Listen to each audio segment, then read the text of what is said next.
Chapter number 7 page 199 international law and India. ठीक है, तो यहाँ पे क्या है कि हिंदुस्तान क्या करेगा जब क्लैश होगा between domestic law and international law. ठीक है, आपका डोमेस्टिक लॉ किसी चीज के बारे में कुछ कह रहा होगा, इंटरनेशनल लॉ जो है उसी चीज के बारे में कुछ कह रहा होगा, और उस चीज को लेके इंटरनेशनल लेवल पे इंडिया भी जिसका पार्ट बनेगी, उसके ऊपर कोई कॉन्फ्लिक्ट आता है तो इंडिया किसको मेजोरिटी देगी, इंडिया किसको सुप्रीमेसी देगी, ये क्वेश्चन आता है इंटरनेशनल लॉ एंड इंडिया के केस में। तो ये बुक पेज 199 लास्ट के दो टॉपिक्स रह गए हैं। तो ये क्वेश्चन बोर्ड्स का अगेन फेवरेट क्वेश्चन है, 5 to 6 मार्क्स में आ सकता है। तो इंटरनेशनल लॉ इन इंडिया कि इंडिया का क्या रहेगा, what happen in the case of conflict between provisions of international law and domestic law when it comes to India. तो इसमें हम सबसे पहले आर्टिकल 51 को पढ़ेंगे। इंडिया के केस में article 51 of Indian constitution. Article 51 जो है वो हमारे directive principle of state policy का पार्ट है, डीपीएसपी का पार्ट है आर्टिकल 51, जो क्लियरली मेंशन करता है कि Indian constitution specifically states that state shall endeavour to foster respect for international law and treaty obligation in the dealing of organised people with one another. कि हिंदुस्तान जो है international contracts को पूरी पूरी वैल्यू देगा, उसको इक्वल स्टेटस देगा and उसके हिसाब से चलेगा whenever it comes with the dealing with on international arena. Under Article 253 of the Constitution of India, just hold, ठीक है, तो हमारा आर्टिकल 51 हो गया डीपीएसपी का पार्ट, इट्स फर्स्ट पॉइंट।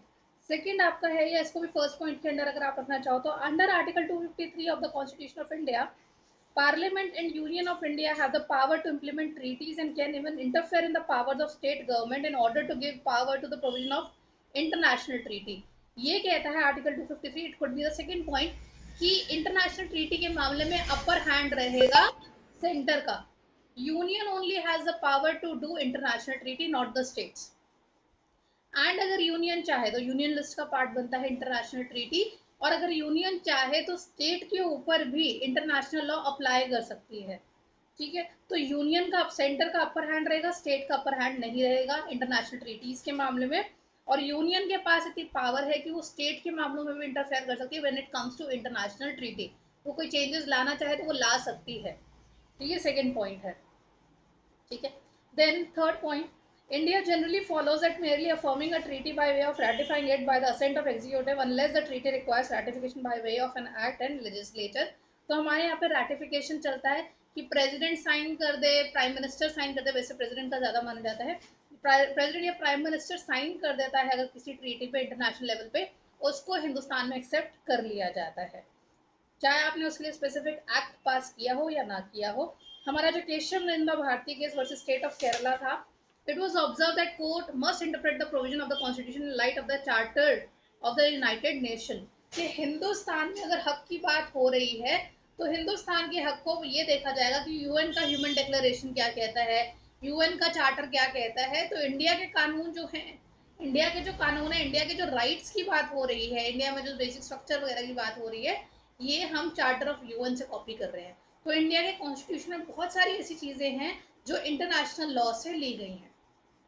ठीक है, नेक्स्ट हमारा आता है एक और केस, मगन Bhai Patel versus union of India. ये आपको सेपरेट क्वेश्चन भी आ सकता है।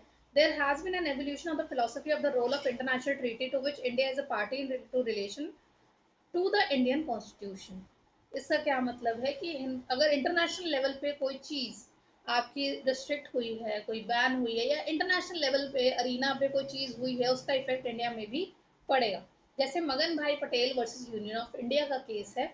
The court held that if a treaty of international agreement restrict the right of a citizen or modified the laws of the state would require to have a legislative measure. For example, India is a party to international agreement to stop the killing of turtle।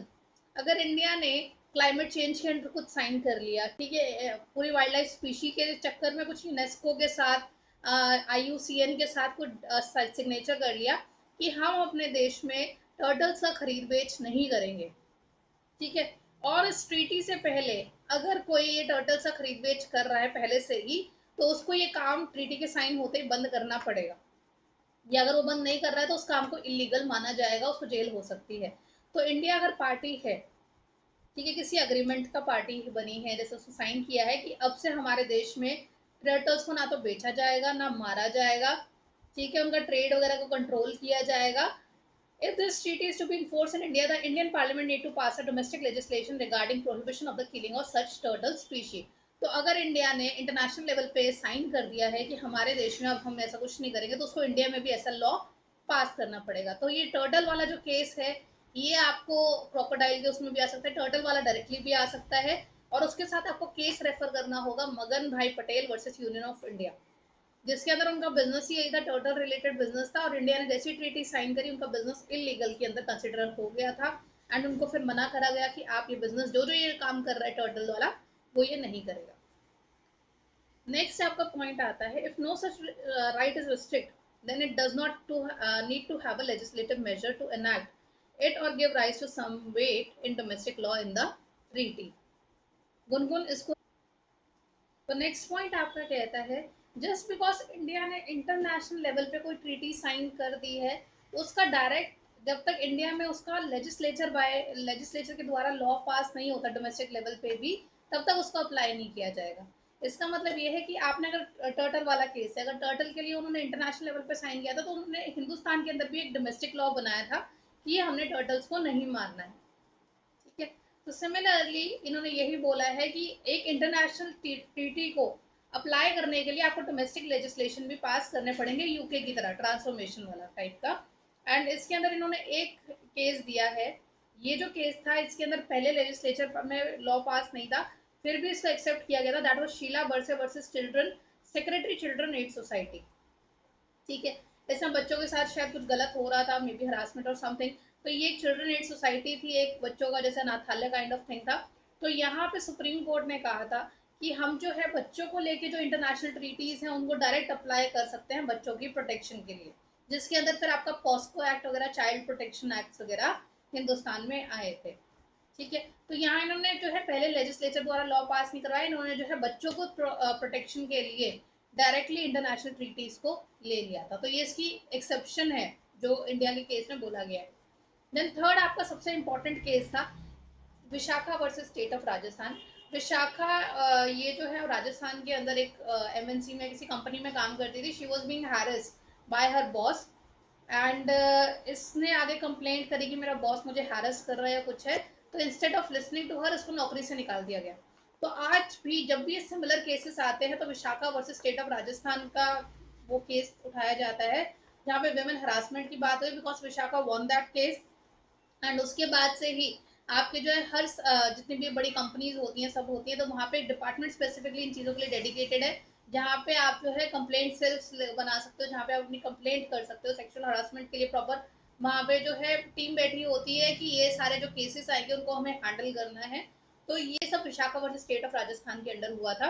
And यहाँ पे भी India के जो supreme court थे, सब court थे, उन्होंने केडॉ करके जो है convention on the elimination of all form of discrimination against women, जो इंटरनेशनल ट्रीटी है उसी को फॉलो करते हुए अप्लाई करा। तो हिंदुस्तान के बहुत सारे ऐसे केसेस हैं जहाँ पे उन्होंने इंटरनेशनल लेवल की ट्रीटीज को, इंटरनेशनल लेवल के जो भी लॉज हैं उनको अपने काम में उतारा। तो इंडिया जो है, हाँ, इंटरनेशनल लॉज को वैल्यू ज्यादा देती है as compare to their domestic laws. Domestic laws are important but their international जो ट्रीटीज हैं उसको खूब वैल्यू मिलता है हिंदुस्तान में, और हिंदुस्तान के अंदर उसके अकॉर्डिंगली कई बार लॉ भी पास हो जाता है।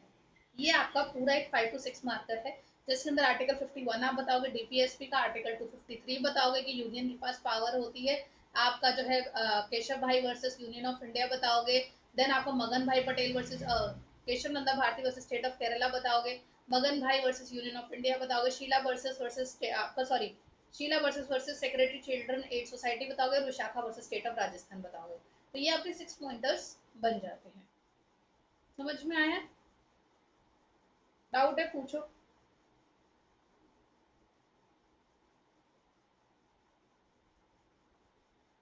आगे बढ़ो।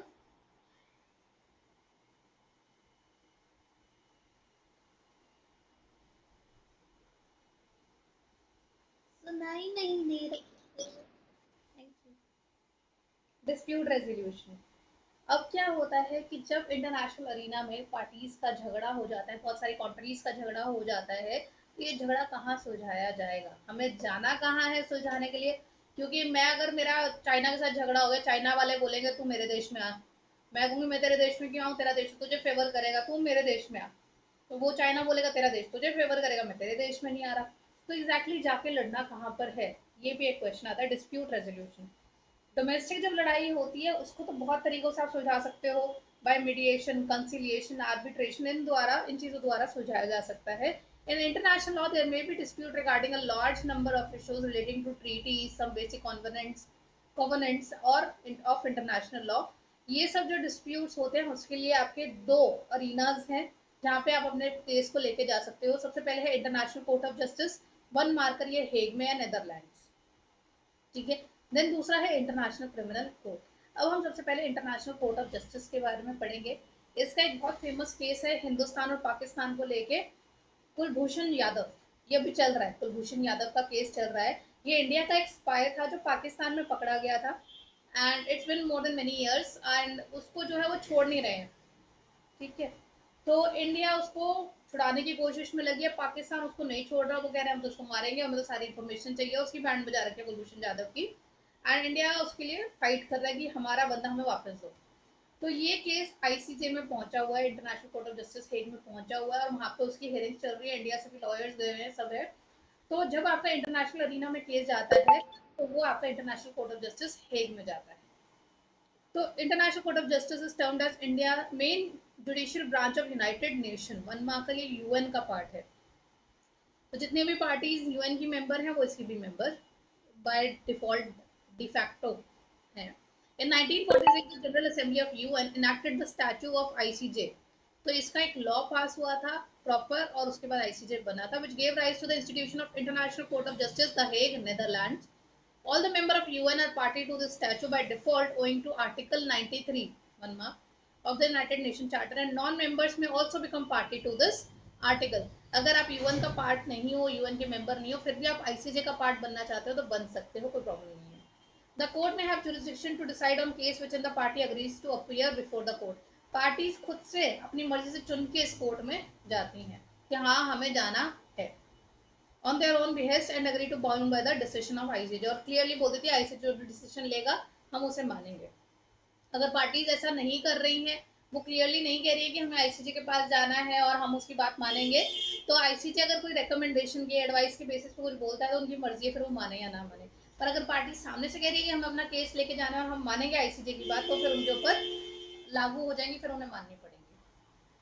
The court may also be a forum if provided in a treaty between parties, and in certain cases it is compulsory to refer to the court with regard to certain disputes। तो certain dispute आपकी treaty में clearly mention होंगे कि हम यहाँ जाएंगे नहीं जाएंगे, तो ये सब होता है। The court may also give advisory opinion। ये फोटोग्राफ दोनों याद रखना, आईसीजे की फोटो आपको आ जाएगी और पूछेंगे क्या है, ये नीचे नाम नहीं लिखा है आईसीजे, आपको लिखना है ये आईसीजे एट हेग है। आपको ये इंटरनेशनल क्रिमिनल कोर्ट की भी फोटो आ जाएगी और उसमें से कुछ क्वेश्चन आ जाएगा।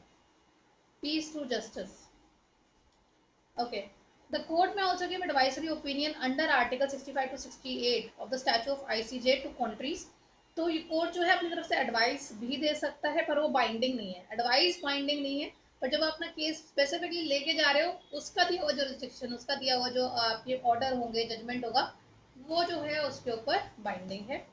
The ICJ is thus one of the primary sources of dispute resolution available with regards to international dispute when parties are agreeable to settle them on their own accord। International criminal court, ये tribunal रोम statue के under 2002 में बना हुआ, ये बहुत recent का court है। रोम statue याद रखना किसके अंडर बना है, आपका रोम स्टैचू के अंदर इंटरनेशनल क्रिमिनल कोर्ट बना है। 4 तरीके के क्राइम्स के लिए मामला यहाँ पे जाता है इंटरनेशनल क्रिमिनल कोर्ट में। Crime against humanity, genocide, war crimes, crime of aggression. Syria में लड़ाई हो रही है, मार रहे हैं, पीट रहे हैं, वॉर क्राइम्स, ठीक है। जाट का प्रोटेस्ट हो गया जो हुआ था, वॉर क्राइम। जेनोसाइड, जिसके अंदर आप पर्टिकुलर रेस, पर्टिकुलर जात, पर्टिकुलर धर्म के लोगों को मार रहे हो, that is genocide. Hindustan Pakistan के बंटवारे के समय हुआ था, फिर आपका हॉलोकॉस्ट हुआ था, ठीक है। ये सारा जो था आपका जेनोसाइड का पार्ट है। क्राइम अगेंस्ट ह्यूमैनिटी, जिसके अंदर आप विमेन के साथ सर्टन टाइप का ट्रीटमेंट कर रहे हो, उनके जेनिटल्स कट कर रहे हो, जो भी सब है, ये सब चीजें आपका क्राइम अगेंस्ट ह्यूमैनिटी का पार्ट बन जाता है। क्राइम ऑफ अग्रेशन, अगर आप गुस्से में आके या कुछ इस तरह से हो रहा है तो काफी बड़े मैसिव लेवल के ऊपर, ये जैसे किसी ने वो करा था फ्रांस में जाके गोलियां चला दी थी, काफी लोग मर गए थे, न्यूजीलैंड में गोलियां चला दी थी चर्च के पास, तो ये क्राइम ऑफ अग्रेशन हो जाता है। इस तरह के मामले international court of justice, sorry international criminal court में भी जा सकते हैं। आईसीसी में prosecute criminal for crime committed in a country which accept the jurisdiction of the court. ICC भी जिस जिस मेंबर कंट्री का होगा उसके अंदर ही जा सकते हैं। Thus, only if country agree to submit their jurisdiction can the ICC take up certain cases in which the person who has committed the crime is a national of a country or if it was committed in the territory of that country। ठीक है, जैसे New Zealand के अंदर एक बंदा Christ church वाली road पे जाके गोली चलाता है और काफी सारे लोगों को मार देता है, क्रिश्चियंस को मार देता है या मुस्लिम्स को मार देता है, जिसको भी मारा था, तो वहां पे जो है अगर वो न्यूजीलैंड अग्री करता है आईसीसी के पास कि मेरा ये केस ले लो, या वो उस बंदे को जो पकड़ा गया वो हो सकता है किसी सर्टन कंट्री का, हो सकता है वो ऑस्ट्रेलिया हो, तो ऑस्ट्रेलिया कह दे कि हम इसके बिहाफ पे केस लड़ेंगे, या न्यूजीलैंड कह दे कि मेरी कंट्री में ये हुआ है इसलिए मैं जो हूँ इसका केस लेना चाहती हूँ, उसका केस जो है आईसीसी को देना चाहती है, तो दोनों वैलिड है। ठीक है, जिस कंट्री से वो बंदा बिलोंग करता है या जिस कंट्री में उसने क्राइम किया है, दोनों में से कोई भी कंट्री जा सकती है। The cases may be referred by the country directly to ICJ or through the prosecutor or of the ICC। तो ये ICJ में भी मामला जा सकता है, ICC में भी जा सकता है, who is the person appointed to try cases on the behalf of ICC। The ICC has limited jurisdiction over the ICJ with regard to certain issue pertaining to the criminal matter listed under Rome Statute। The divided is similar to the divide of civil and criminal courts। तो criminal cases ICC, civil cases more or less ICJ, इस तरह से उन्होंने मान रखा है। In the domestic context, however, the jurisdiction of the ICC is more restricted than of the ordinary criminal courts। तो ICC की जो भी धाराएं हैं, ICC का जो भी जजमेंट है वो थोड़ा सा रिस्ट्रिक्टेड होकर चलता है। उसके अलावा आप कहाँ कहाँ जा सकते हैं अपने केसेस के लिए? Often the treaty entered into the state themselves lay down the procedure to follow the case of dispute। जब भी आप इंटरनेशनल ट्रीटी करते हो, उस ट्रीटी के अंदर ऑलरेडी क्लियरली मेंशन होता है कि हमारा झगड़ा हम कहाँ पे सुलझाएंगे। फॉर इंस्टेंस गैट में लेके जा सकते हैं, that is general agreement on trade and tariff provision for dispute resolution panel with its own provision. तो अगर आप ट्रेड रिलेटेड कोई भी मल्टीलेटरल ट्रीटी कर रहे हो, बायलेटरल ट्रीटी कर रहे हो, उसके अंदर आप क्लियरली मेंशन कर देते हो कि हम गैट में जाएंगे हमारा झगड़ा हुआ तो, और गैट ने अपना एक प्रॉपर पैनल बिठाया हुआ है लॉयर्स का जहाँ पे आप अपना केस लेके जा सकते हो। Treaties often employ mediation, arbitration, and other such dispute resolution mechanism to an agreeable decision। The United Nations have created its own forum to deal with the issues related to investment disputes in association with the World Bank। United Nations का अलग से एक forum और है जहाँ पे आप arbitration, mediation, conciliation वाले काम कर सकते हो। तो ये सारी आपकी ऑर्गेनाइजेशन होगी जहाँ पे आप अपनी प्रॉब्लम्स को लेके जा सकते हैं। यहाँ तक क्लियर हुआ?